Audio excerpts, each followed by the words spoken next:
happy times on the old farm here.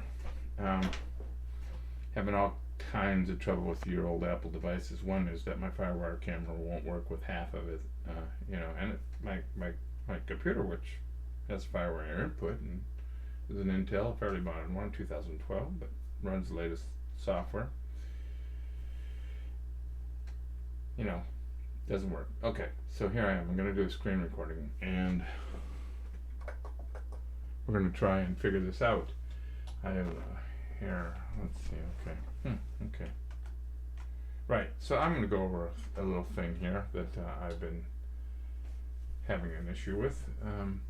I've been working on coming up with a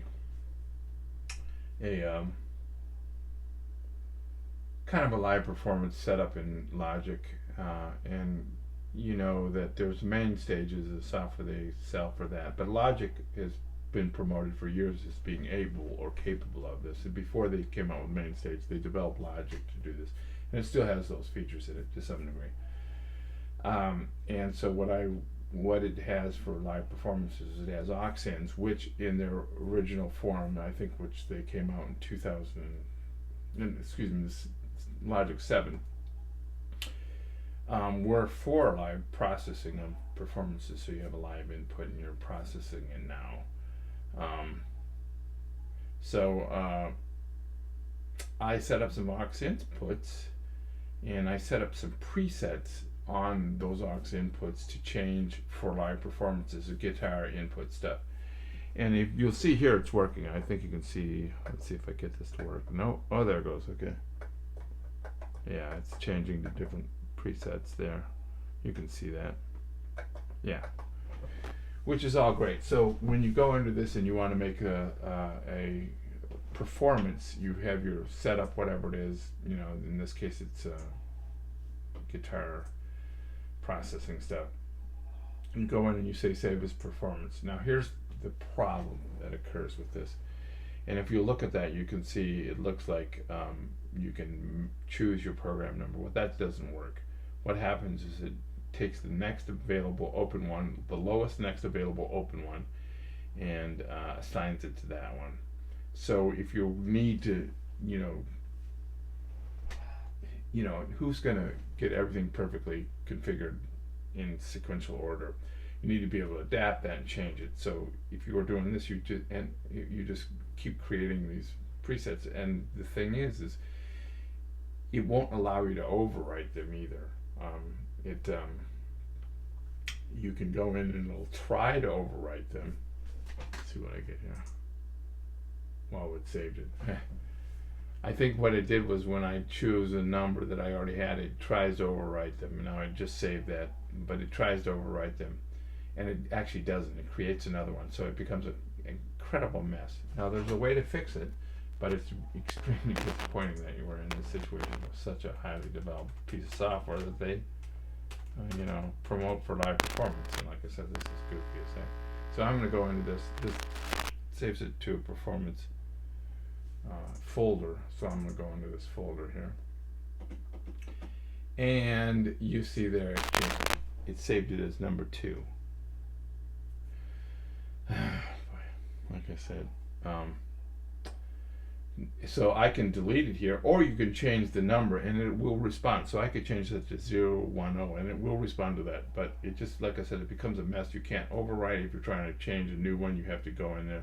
Let's say I take one of these old ones, like you see their Hendrix machine gun setting, and I change something about that, and I want to re-save it and overwrite it. Well, it doesn't do that. It will save it as another program number. So then you have to go in there again and fix these numbers, and it just becomes an unbelievable hassle. So I'm just going to delete this, so it won't respond to that. Like I said, I found a workaround, but it's still ridiculous. But here's the other problem. So let's say you are,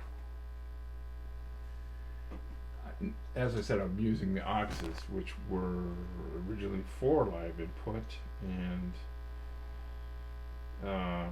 so that's why I used it this way. And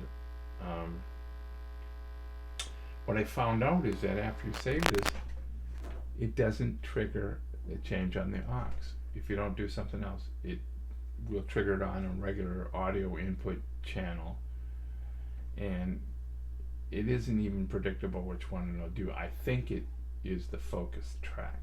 So focus being if you select it like this. I think that's what it does. But it wasn't consistent enough for me to even say that's what it's doing. What you have to do is you have to create a physical input and hook that input, that port, whatever it is from your MIDI device, to the aux to get it to do it to the aux. So you can see I'm getting those changes. Yeah. Uh-oh. Where's... Yeah. Yeah. So, yeah, there's those changes going on. Hendrix Red House, yeah, that was the last one I created. So, it is working. But, I get so many glitches in this that I just don't understand. I don't even see how anybody can use it for professional uses or even live. And like I said, they advertise that you can, because I was, just as I was about to do this little recording myself, they suddenly stopped working. I had to quit it and restart. On top of that, another thing I get is I get this huge CPU overload with no specific reason. Now I'm doing a screen capture and I can understand that, but I was playing with this, had nothing else going, and this was a little bit a while ago, and it went from no audible delay or processing delay, which is what you would want if you're having it, using it as a live performance device, to 100 milliseconds or more. Just bam, just out of the blue. And it's done it to me multiple times. How could anybody use that for performance? I mean, you gotta be kidding me. What are you supposed to do about that? I don't know, but it's kind of crazy. But I wanted to show you this. I've got it set up that it's working pretty well. I guess probably restart the thing every 30 minutes. I don't know. I just don't know. But it's pretty wacky, I don't know what to say about it. Alrighty then.